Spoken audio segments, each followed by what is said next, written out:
Salut à tous, c'est Lunaris. Aujourd'hui, le test du Honda Z UM4 de 1999.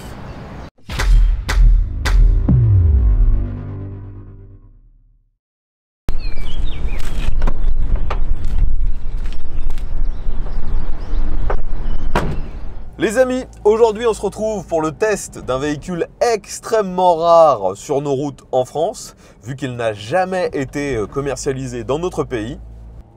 Mais si vous suivez ma chaîne depuis longtemps, vous savez que il y a de ça maintenant un an, j'ai fait un road trip avec cette voiture.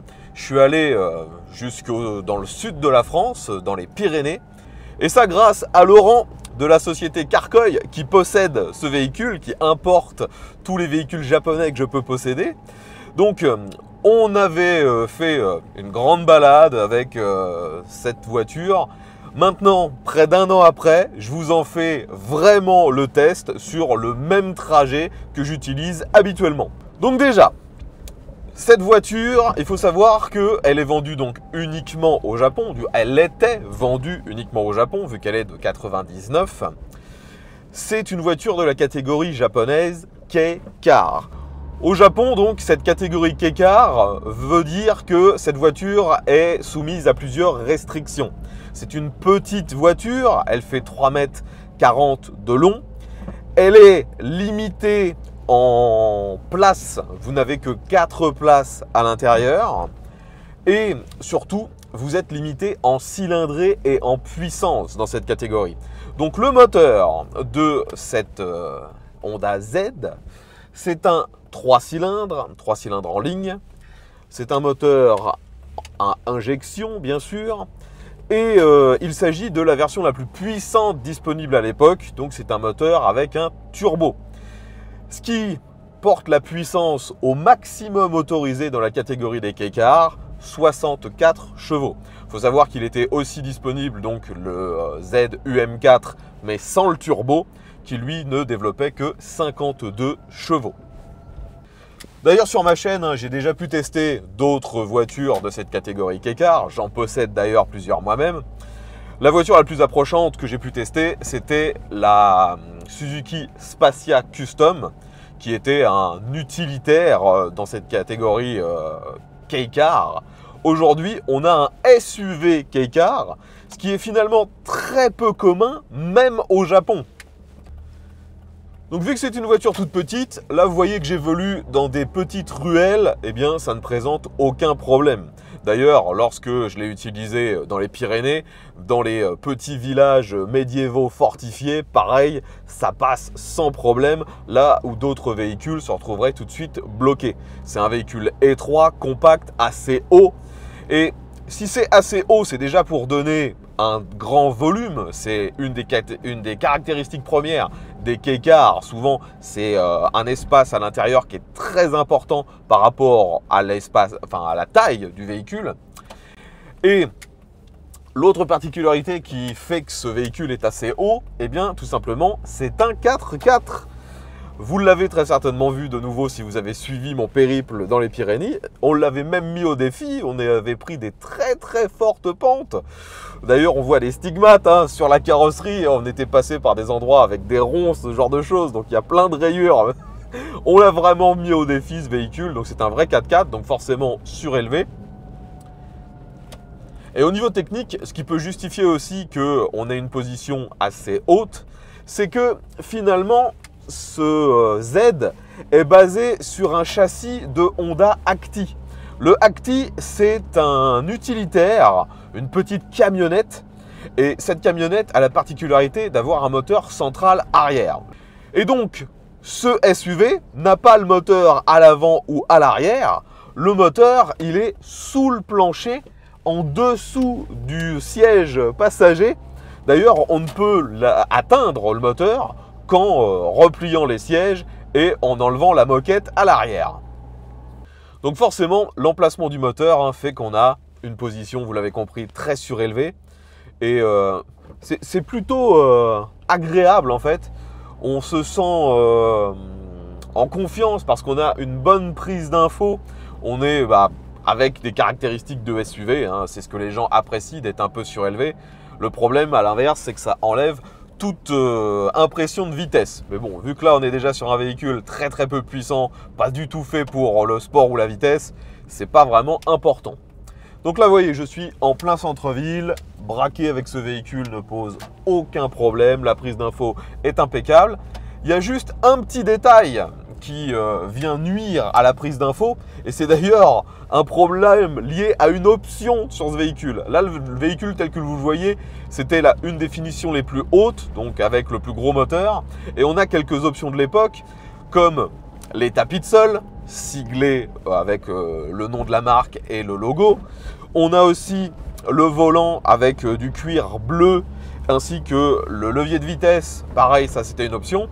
Et l'option qui vient nuire à ma prise d'info, les pare-soleil sur les fenêtres. Je pense qu'au fil du temps, le plastique s'est un peu opacifié.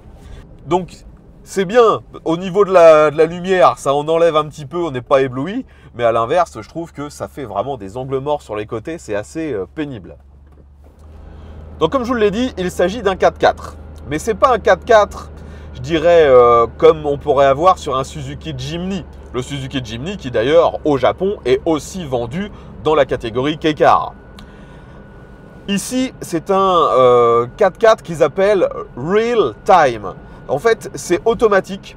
Lorsque le véhicule sent qu'il y a une perte d'adhérence, ça renvoie automatiquement de la puissance sur les roues avant. Sinon, en permanence, c'est une propulsion. Ce Honda Z n'était vendu qu'en boîte automatique. Et c'est d'ailleurs une boîte automatique qui n'a que 4 rapports. Donc vous allez le voir, on entend quand même pas mal le moteur. Pour l'instant, on est en ville, donc finalement, on tourne à assez bas régime et on a les vitesses qui passent rapidement.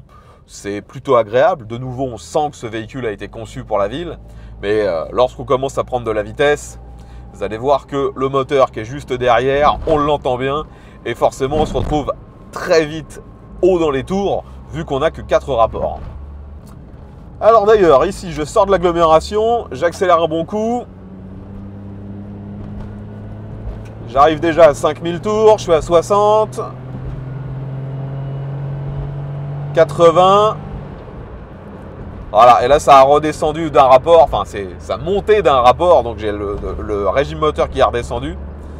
Mais comme vous avez certainement dû l'entendre, on entend tout de suite le moteur. L'insonorisation sur ce genre de véhicule est toujours assez moyen. Et il faut savoir également que légalement au Japon, les K-Car n'ont pas le droit de dépasser les 130 km/h. Elles sont toutes bridées. Ici, en fait, il n'y a pas réellement une bride qui vous arrête à 130. C'est juste que mécaniquement, de par la démultiplication et le fait qu'il n'y ait que 4 vitesses, eh bien, on ne peut pas réellement dépasser le 130. Bon les amis, vous reconnaissez très certainement les lieux si vous suivez régulièrement mes vidéos.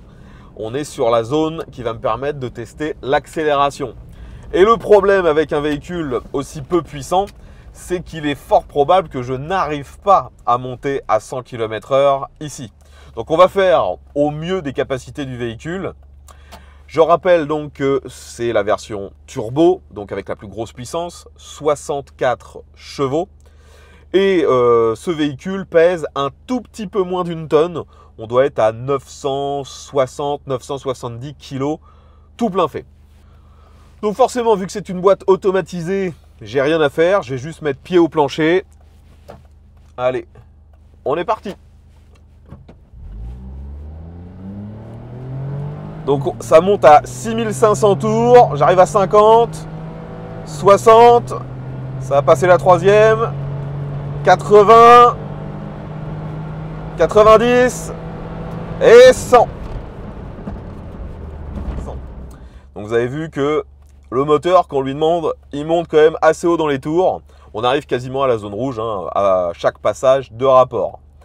Maintenant, un petit demi-tour. Donc ça ne devrait pas trop poser de problème, vu que c'est une voiture faite pour la ville. Alors, est-ce que sur cet emplacement, je tourne? Eh bien oui. Pas la moindre difficulté, j'ai même encore largement de la place. Maintenant, on va refaire une accélération et ensuite je vais tester le freinage. De nouveau, pied au plancher. Ça passe la 2 à 30. La 3 à 60. Ça maintient la 3. J'arrive à 80. 90. Et 100. Et je freine. Alors le freinage est franchement pas mal. Il est efficace, il n'est pas brutal, il est dosable, c'est-à-dire que vous n'avez pas, comme sur certains véhicules récents, une attaque hyper franche et ensuite ça devient moins performant. Là, c'est linéaire, vous appuyez plus fort, ça freine beaucoup plus fort. Il y a l'ABS sur ce véhicule. Franchement, le freinage n'est pas mal. Vous voyez qu'on voit à travers les jantes qu'à l'avant, ce sont des freins à disque. Et à l'arrière, ce sont encore des tambours. Ce qui semble assez logique pour un véhicule de cette catégorie. Donc forcément, uniquement avec 64 chevaux, les accélérations sont loin d'être fulgurantes. Mais ça vous permet de voir quand même que lorsque c'est vraiment nécessaire, si vous mettiez pied au plancher, on a quand même un petit peu d'accélération. Ce n'est pas un véhicule qui est dangereux sur nos routes. Bon, on n'a pas encore parlé de l'intérieur. Donc vous voyez que c'est un véhicule, on va dire, moyen entrée de gamme. Il n'y a pas vraiment d'aspect luxueux dans ce véhicule. Les sièges déjà sont en tissu. Sont pas hyper confortables, il faut l'avouer. Sur le long terme, c'est pas non plus un casse-dos où vous n'allez pas avoir mal aux fesses. Mais vous n'êtes pas dans quelque chose de réellement fait pour le confort. C'est plus, on va dire, standard. C'est une finition dans un tissu qui fait un peu penser à des sièges de bus. Et d'ailleurs, c'est le même tissu devant et derrière. Les réglages de tous les sièges sont bien sûr purement manuels. Il n'y a pas de réglage électrique sur ce véhicule. Le tableau de bord, lui aussi, assez standard. Vous voyez que ce sont beaucoup de plastique dur. Ou alors ce sont des plastiques qui reprennent une texture qui fait penser à du cuir. Mais ça reste du plastique dur, c'est pas moussé. L'avantage de ce genre de plastique, c'est que ça vieillit très bien. Là, la voiture, elle a plus de 20 ans. Et franchement, il n'y a pas vraiment de traces de rayures. Ça vieillit plutôt bien. Par contre, c'est vrai que niveau couleur, ça ne fait pas rêver. On a des nuances de gris. Ça va du gris très foncé au gris clair. Même le ciel de toit est gris. Les pare-soleils sont gris. Enfin, énormément d'aspects grisâtres. J'aurais préféré qu'ils rajoutent un petit peu plus de nuances de bleu comme il y a sur les sièges ou sur le volant et le pommeau de levier de vitesse. Mais je rappelle que ça, c'était en option. Concernant le tableau de bord, c'est aussi relativement sommaire. On a des compteurs à aiguilles, un premier pour la vitesse, l'autre pour le compte-tours. On a aussi bien sûr une jauge de carburant et on a les voyants concernant les rapports vu que c'est une boîte automatique et les voyants de base. On a un tout petit écran à cristaux liquides pour vous donner le kilométrage du véhicule, les tripes et c'est à peu près tout. On n'a pas la consommation moyenne, pas la consommation instantanée. De nouveau, c'est un véhicule relativement entrée de gamme. Par contre, en termes d'équipement, c'est quand même pas trop mal car vous voyez qu'on a les vitres électriques, on a le réglage des rétroviseurs qui est lui aussi électrique, on a la clim. Donc franchement, pour un véhicule de cette taille, c'est quand même pas mal. Alors là, j'arrive sur un trou. Ouais, c'est pas le top du confort, ces suspensions. Allez, un petit démarrage en côte. Forcément, avec une boîte automatique, ça pose pas de problème. De toute façon, comme je vous l'ai dit, on a mis ce véhicule vraiment dans des conditions extrêmes lorsqu'on était dans les Pyrénées. Et franchement, on a été surpris par les capacités réelles de ce véhicule. Voilà, par exemple, si j'essaie d'accélérer beaucoup plus fort alors que je sors de l'agglomération et que je suis toujours en côte, j'ai beau mettre pied au plancher, ça prend un petit peu de vitesse, mais il n'y a pas vraiment de coup de pied au cul ou de réaccélération. C'est le problème lorsqu'on a un moteur de si petite cylindrée. C'est efficace, c'est suffisant, mais vous n'avez rien de plus. C'est vraiment le minimum. Ici, j'arrive sur un Dodane. Je ralentis à 30 km/h. De nouveau, comme je vous l'ai dit, c'est efficace. Ça prend bien la bosse. On n'est pas secoué dans tous les sens. Mais c'est un peu bruyant. Je vais pas dire que c'est tape-cul, mais ni les suspensions ni les sièges ne vous mettent vraiment dans le confort. Maintenant, nous arrivons donc dans une succession de virages. Même si ce véhicule n'est clairement pas fait pour le sport, on va juste voir comment il se comporte en montant un petit peu le rythme.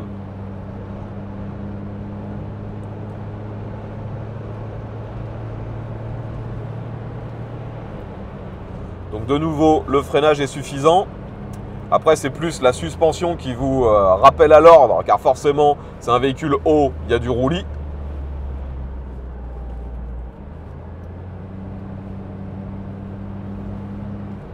Mais on n'est pas non plus obligé de ralentir et de rouler moins vite que les autres, hein. Finalement, on arrive à rouler exactement de la même manière que n'importe quel autre véhicule. Il n'y a pas de difficulté, hein.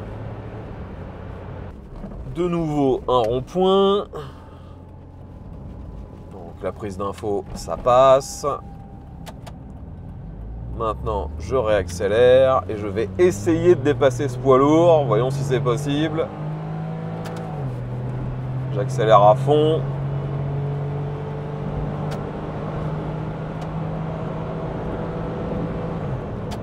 Et oui, je suis remonté à un petit peu plus de 90 km/h. Donc vous voyez que même si on veut faire un dépassement, hein, de nouveau, ça passe. Le seul vrai souci, c'est le fait qu'il n'y ait que 4 vitesses et forcément, ça hurle. Un des aspects importants dont on n'a pas encore parlé, c'est bien sûr des aspects pratiques. C'est d'ailleurs pour ça que les Japonais achètent ce genre de voiture. La plupart du temps, ils veulent absolument que ce soit pratique. Donc, les K-Cars, je le rappelle, sont limités à 4 places. J'ai bien sûr essayé de me mettre derrière. Et vous allez voir que finalement, c'est quand même pas trop mal.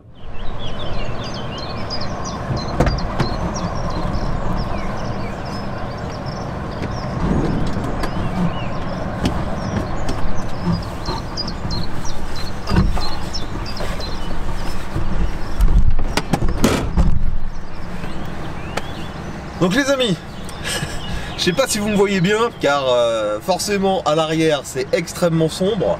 En plus les vitres ici elles sont teintées. Donc c'est une petite voiture, une K-Car. Malgré ça, on peut mettre des adultes à l'arrière, à savoir que les K-Cars ce ne sont pas des 5 places mais des 4 places. Donc vous voyez que moi je mesure 1m70, on dira que j'ai la taille moyenne d'un japonais. J'ai encore un peu de place avant de toucher le plafond. J'ai un peu de place aussi pour mes jambes. Au niveau des rangements, on a ici un petit porte-documents dans le siège. On a un porte-gobelet de chaque côté et un vide-poche à l'arrière. Franchement, on n'est pas trop mal. On a même le bord ici qui peut servir d'accoudoir. À savoir que la banquette ici, on peut changer l'inclinaison. Il suffit pour ça de tirer afin de mettre à l'inclinaison qui nous va le mieux. Si on veut être plus ou moins allongé, forcément plus c'est allongé, plus ça empiète sur le coffre. Mais franchement, c'est pas trop mal en termes de confort. Après bien sûr, hein, c'est pas une voiture qui est faite pour parcourir des milliers de kilomètres en une seule fois, mais pour un usage quotidien, c'est franchement pas mal. Ce qui fait que ce véhicule est vraiment pratique au quotidien, c'est vraiment les sièges à l'arrière qui sont complètement basculables. Donc vous pouvez moduler l'arrière en fonction de vos besoins. Si vous avez besoin de plus d'espace pour les passagers, vous pouvez mettre un petit peu plus d'espace pour eux en inclinant les dossiers. Vous pouvez aussi étendre totalement l'espace du coffre. Donc vu que la plupart du temps les gens sont quand même seuls ou à deux dans ce type de véhicule, on a finalement de la place. Moi j'ai même réussi à mettre ma petite moto, le Motocompo à l'intérieur sans la moindre difficulté. Et d'ailleurs sur l'année passée, j'ai eu l'occasion d'utiliser ce véhicule assez fréquemment. J'ai fait en tout près de 3000 km avec et le plus souvent je l'utilisais avec les sièges repliés, ce qui me donnait vraiment un coffre gigantesque. Alors ici, j'arrive sur l'autoroute, je m'engage, j'accélère à fond. C'est toujours un peu compliqué, mais ça passe. J'arrive à 90, 100. Je continue de prendre de la vitesse. Là, c'est en montée. 110. Donc forcément, on entend tout de suite beaucoup plus le moteur. Je suis à 6000 tours, là, j'arrive à 115. Je suis à 120, ouais, 120, 6000 tours.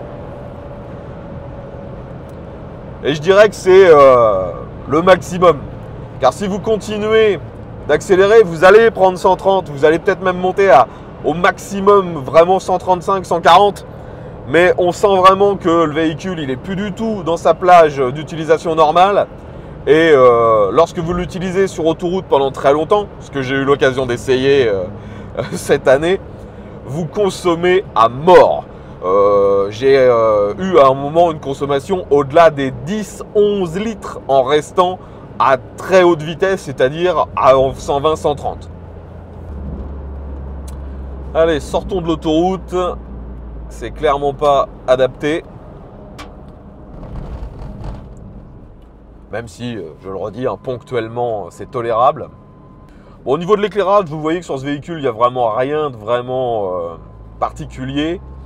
Il faut juste signaler que vu qu'il s'agit d'un véhicule japonais, on n'a pas de feu de brouillard à l'arrière, vu que visiblement, ce n'est pas obligatoire au Japon. Et je sais qu'il était disponible sur ce véhicule des anti-brouillards avant, en option. Mais est-ce qu'il y avait des anti-brouillards arrière? Je ne crois pas. Bon, on a déjà parlé tout à l'heure des rangements à l'arrière. C'est clairement le rangement principal. Il faut savoir également que vous avez quand même à l'avant quelques petits rangements. Bon, on a un très petit vide-poche dans chaque porte. C'est vraiment juste de quoi mettre vos clés. C'est ridicule. On a par contre devant le conducteur des petits vide-poche. Moi j'ai pu y mettre quelques paquets de mouchoirs, je peux y mettre un smartphone par exemple. On a au milieu de la console centrale des porte-gobelets ainsi qu'un autre petit vide-poche. Et en face du passager, vous avez un espace qu'on peut remplir mais ça ne ferme pas. Par contre il y a un clapet qui s'ouvre et en dessous de celui-ci, vous avez une genre de boîte à gants. Vu que le moteur est en position centrale arrière, à l'avant, on a un petit rangement. C'est vraiment pas grand chose, mais vous pouvez quand même mettre, par exemple, une bombe anti-crevaison, quelques outils. Il y a également le cric et les outils pour enlever une roue qui sont d'origine à l'avant. Et bien sûr, on a un accès technique à pas mal de liquide ainsi qu'à la batterie sur le capot avant. De nouveau, on sent quand même qu'ils ont essayé d'utiliser au maximum l'espace pour mettre quelques rangements. Donc finalement, ce véhicule, en France, c'est totalement introuvable. Comme je vous l'ai déjà dit, ça n'a jamais été distribué chez nous. Au Japon, même là-bas, c'est rare, vu qu'il s'en est vendu assez peu. Mais vu que ça a fait un bid, au Japon, c'est pas forcément très cher. C'est un véhicule qui n'est pas recherché, si ce n'est peut-être parfois par quelques collectionneurs étrangers qui en exportent du Japon. Mais pour les Japonais eux-mêmes, c'est pas forcément un véhicule très plébiscité. Actuellement, là-bas, sur le marché local, ça vaut l'équivalent de 4000 € pour un modèle en très bon état. Donc forcément, après, si vous désirez en importer un en France, ça va vous coûter beaucoup plus cher. Car bien sûr, il faut compter le prix d'achat là-bas, le prix de l'importation, que ce soit l'importateur, le transporteur, parce que bien sûr, il faut le faire venir par bateau, ensuite l'homologation. Donc finalement, un véhicule comme celui-ci en France ne peut que difficilement être vendu en dessous de 10 000 €. Donc moi, si j'ai pu vous présenter ce véhicule, c'est bien sûr grâce à Laurent de la société Carcoy qui importe des véhicules de là-bas. Il avait l'opportunité d'avoir ce véhicule atypique, donc il avait saisi cette opportunité. Mais il faut être honnête, en France, il n'y a quasiment pas de marché pour ce genre de bizarrerie sur roue. Enfin voilà les amis, globalement tout ce que je pouvais vous dire sur cette Honda Z UM4 Turbo de 1999. J'espère vous avoir tout décrit. Si jamais j'ai omis certains détails ou certaines informations, n'hésitez pas à me poser les questions dans les commentaires. J'ai toujours le véhicule à disposition pour l'instant, donc je peux vérifier, je peux répondre à l'ensemble de vos questions. Et en plus, j'ai roulé avec pendant plus de 3000 km, donc normalement, je saurai vous répondre. Je tiens une fois de plus à remercier Laurent de la société Carcoy qui a mis ce véhicule à ma disposition afin que je puisse vous le présenter. Et si vous désirez importer un véhicule du Japon, n'hésitez pas à le contacter. Je mettrai un lien vers sa société dans la description. Si vous avez apprécié ce test, n'oubliez pas de mettre un petit pouce vers le haut, de partager la vidéo sur les différents réseaux sociaux. Je vous invite comme d'habitude à vous abonner si ce n'est pas déjà fait. Et je vous retrouve donc très bientôt pour un nouveau test. Ve à tous!